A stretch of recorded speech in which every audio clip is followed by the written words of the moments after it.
Hi everyone. आज की class में हम स्टार्ट करेंगे थ्रस्ट एंड प्रेशर के बीच में क्या डिफरेंस होता है। हम ऑब्जर्व करते हैं कि जब एक कैमल होता है, कैमल सैंड के ऊपर इजीली चल सकता है, सैंड के ऊपर इजीली चल सकता है। बट अगर कोई एक ह्यूमन बीइंग की बात करते, किसी एक पर्सन की बात करते हैं, अगर हम उसको बोले कि उसको सैंड के ऊपर वॉक करना है तो वो बहुत डिफिकल्टी फेस करेगा, वो बहुत डिफिकल्टी फेस करेगा। ऐसा क्यों होता है कि कैमल है वो तो सैंड के ऊपर इजीली चल पड़ेगा, लेकिन कोई पर्सन है उसको सैंड पर चलने में बहुत डिफिकल्टी होगी। क्यों? क्योंकि उसके जो पांव होंगे वो सैंड के अंदर चले जाएंगे, तो इसकी वजह से उसको बहुत ज्यादा फोर्स अप्लाई करना पड़ेगा।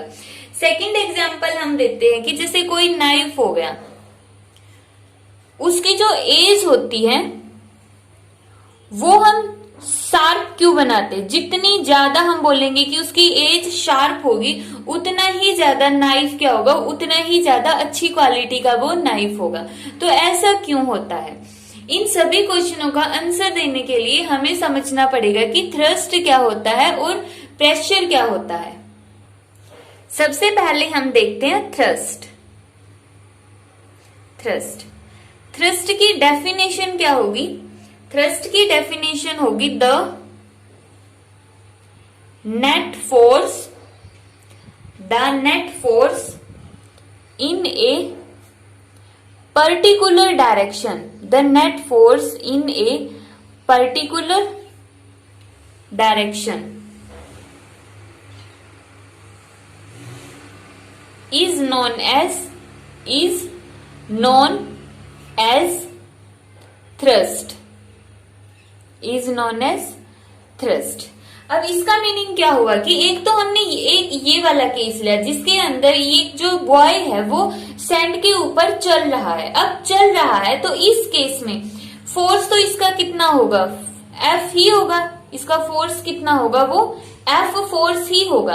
अब पूरे का पूरा जो फोर्स की डायरेक्शन है वो कहां पर है? डाउनवर्ड डायरेक्शन में ये फोर्स अप्लाई कर रहा है। तो यहां पर इसने क्या डाला? नेट फोर्स कितना हो गया इसका? F इसका नेट फोर्स है और डायरेक्शन क्या हो गई इसकी? डाउनवर्ड डायरेक्शन हो गई। तो इसको हम बोलेंगे कि इसने थ्रस्ट डाल दिया इस सैंड के ऊपर। कितना थ्रस्ट डाला है? F थ्रस्ट डाला है। तो यहां से एक चीज तो क्लियर है कि फोर्स को ही हम क्या बोलते हैं? थ्रस्ट बोलते हैं। फोर्स का दूसरा नाम क्या है? थ्रस्ट। बट फिर डिफरेंस क्या है फोर्स में और थ्रस्ट में? क्या डिफरेंस है? जो नेट फोर्स होगा, मेन वर्ड है यहाँ पर नेट फोर्स, उस नेट फोर्स को, टोटल फोर्स को ही हम क्या नाम देंगे? थ्रस्ट नाम देंगे। जैसे यहाँ पर इसने खड़े हुए, जो ये लड़का वो स्टैंडिंग पोजीशन में है, तो स्टैंडिंग पोजीशन में इसने जितना टोटल फोर्स डाला उसको भी हमने थ्रस्ट का नाम दे दिया। और इस केस के अंदर जब ये पर्सन है वो लेटा हुआ है, लाइंग पोजीशन में है, तो इस केस में भी वो फोर्स डाल रहा है। मान लेते उसका फोर्स भी कितना है? F। और ये जो फोर्स होगा मान लिया 14 न्यूटन फोर्स, और ये भी मान लिया 14 न्यूटन फोर्स है। तो यहाँ पे लाइंग पोजीशन में भी टोटल फोर्स कितना लगाता है? वो 40 न्यूटन फोर्स लगाता है। और स्टैंडिंग पोजीशन में भी उसका फोर्स कितना है? 40 न्यूटन है। ये टोटल फोर्स है। इस केस में तो जो फोर्स लगा रहा है सिर्फ इसके पांव है, फिट है, वही फोर्स लगा रहे, बट इस केस के अंदर पूरी की पूरी बॉडी फोर्स लगा रही है। तो हमें पूरा फोर्स देखना, टोटल फोर्स देखना। टोटल फोर्स को ही हम क्या नाम देंगे? थ्रस्ट नाम देंगे। इसके अंदर हमें ये नहीं देखना कि एक कितने एरिया में अप्लाई होता है, सिर्फ देखना है कि टोटल फोर्स अप्लाई हो रहा है इन ए पर्टिकुलर डायरेक्शन, और वो डायरेक्शन इसमें क्या है? डाउनवर्ड डायरेक्शन में है। तो थ्रस्ट क्या हो गया? Net force in a particular direction is known as thrust. तो यहाँ पे थ्रस्ट का दूसरा नाम हो गया फोर्स, और थ्रस्ट की यूनिट क्या होगी? इसकी SI यूनिट। अब हमने यहाँ पे बोला है कि जो थ्रस्ट होता है, थ्रस्ट क्या है? एक टाइप का फोर्स ही है।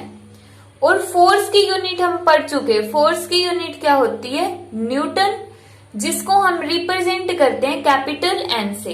तो थ्रस्ट की यूनिट भी क्या हो गई? न्यूटन। मीन्स थ्रस्ट को भी हम किससे रिप्रेजेंट करेंगे, कैपिटल एन से रिप्रेजेंट करेंगे, इसकी एसआई यूनिट को कैपिटल एन से रिप्रेजेंट करेंगे। तो ये तो होता है थ्रस्ट। अब हम नेक्स्ट देखते हैं कि प्रेशर क्या होता है। प्रेशर प्रेशर प्रेशर होगा the force on unit area, the force on unit area is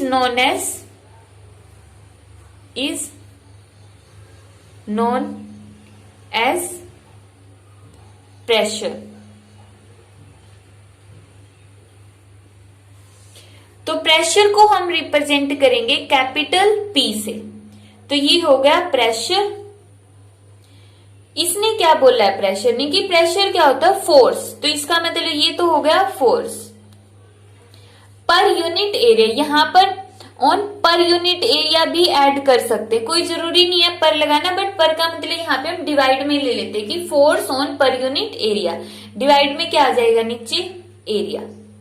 तो प्रेशर किसके इक्वल होगा, फोर्स डिवाइड बाय एरिया। तो यहाँ पे क्या होता है हमारे लिए, वो एरिया भी मायने रखता है। फॉर एग्जाम्पल हमने इस केस में लिया है जहां पे ये जो बॉय है वो स्टैंडिंग पोजीशन में है। अगर वो स्टैंडिंग पोजीशन में है तो उसका जो फोर्स हमने कितना लिया था, 40 न्यूटन फोर्स लिया था, 40 न्यूटन थ्रस्ट लिया था। यहाँ पर जो ये फोर्स है इसके बजाय हम यहाँ पे थ्रस्ट वर्ड भी लिख सकते हैं, थ्रस्ट डिवाइड बाय एरिया। तो यहाँ पे जो थ्रस्ट था वो कितना था, 40 न्यूटन था। अब 40 न्यूटन थ्रस्ट कितने एरिया में लग रहा है, बिल्कुल स्मॉल एरिया में लग रहा है।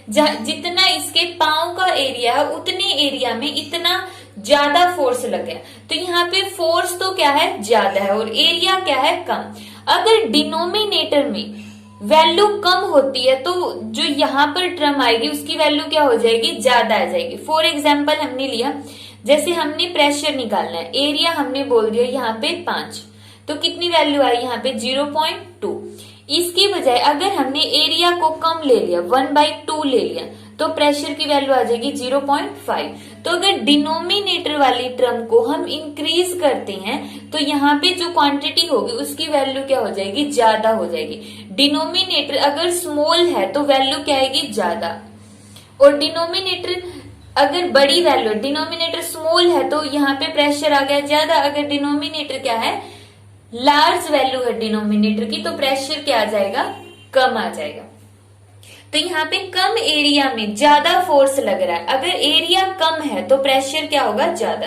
तो इस केस में जो प्रेशर है वो क्या हो जाएगा, मोर हो जाएगा। Pressure is more. तो यहाँ पे इस पोजीशन में प्रेशर ज्यादा लग रहा है। प्रेशर ज्यादा लगा तो इसका मतलब जो उसके पांव है वो सैंड के अंदर चले गए, सैंड के अंदर चले जाएंगे, सिंक हो जाएंगे, थोड़ा सा सैंड के अंदर घुस गए हैं। तो इस केस में देखो, इस केस में ये पर्सन लाइंग पोजीशन में है तो फोर्स तो उतना ही लग रहा है, 40 न्यूटन, 40 न्यूटन फोर्स लगा रहा, बट इसके अंदर एरिया क्या है, ज्यादा है, एरिया ज्यादा, मीन्स इतने पोजीशन में ये 40 न्यूटन फोर्स लग रहा है। अब एरिया ज्यादा हो गया, एरिया ज्यादा हो गया तो प्रेशर क्या हो जाएगा, यहाँ पर कम हो जाएगा। प्रेशर इज लेस, प्रेशर कम लगेगा। प्रेशर कम लगेगा तो इसका मतलब ये जो पर्सन है वो सैंड के अंदर नहीं जाएगा, जबकि पांव सैंड के अंदर चले जाते, लेकिन पूरी की पूरी बॉडी सैंड के अंदर नहीं जाएगी लेटने के बाद। तो इसका रीजन क्या होता है, क्योंकि इस केस में एरिया ज्यादा होता है। इसको हम एक दूसरे एग्जांपल से समझते हैं। जैसे यहाँ पर ये हमने नाइफ लिया है, जो नाइफ होगा उसकी एज क्या है, बहुत ज्यादा शार्प है। जो नाइफ की एज है वो क्या है, बहुत ज्यादा शार्प है। शार्प का मतलब उसका एरिया क्या होगा, कम हो गया। जितनी ज्यादा शार्प होगी उसका एरिया कम होगा। अगर एरिया कम हो गया तो प्रेशर क्या हो जाएगा, ज्यादा हो जाएगा। तो हम नाइफ की जो एज होती है उसको शार्प क्यों बनाते हैं, ताकि वो ज्यादा प्रेशर लगाए। अब प्रेशर ज्यादा लगेगा तो जो भी हम एप्पल वगैरह को कट करना चाहते हैं वो क्या हो जाएंगे, इजिली कट कर सकते हैं, उनको हम इजिली कट कर सकते हैं। तो यहाँ पे समझ में आ गया प्रेशर क्या होता है। प्रेशर होता है फोर्स जब हम उसको एरिया के ऊपर अप्लाई करते, force on a particular area is known as pressure. और फॉर्मूला क्या होगा, force divide by area. Force का दूसरा नाम क्या होता है, थ्रस्ट। तो थ्रस्ट डिवाइड बाई एरिया। अब प्रेशर की यूनिट देखते हैं। तो प्रेशर की यूनिट होगी SI यूनिट। सबसे पहले हम फॉर्मूला से निकालते हैं। फॉर्मूले से इसकी यूनिट क्या आ जाएगी, फोर्स की यूनिट क्या होती है, न्यूटन। एरिया की यूनिट होती है मीटर स्क्वायर। तो यहाँ पे आगे न्यूटन, मीटर स्क्वायर को ऊपर लेकर जाएंगे तो क्या हो जाएगा, -2। तो यहाँ से प्रेशर की यूनिट क्या आ गई, न्यूटन पर मीटर स्क्वायर। इसकी एक यूनिट और होती है प्रेशर की, वो है पास्कल। जैसे सिंपली कोई ये पूछता है कि प्रेशर की यूनिट क्या है, तो हम यही बोलते हैं कि प्रेशर की यूनिट होती है पास्कल।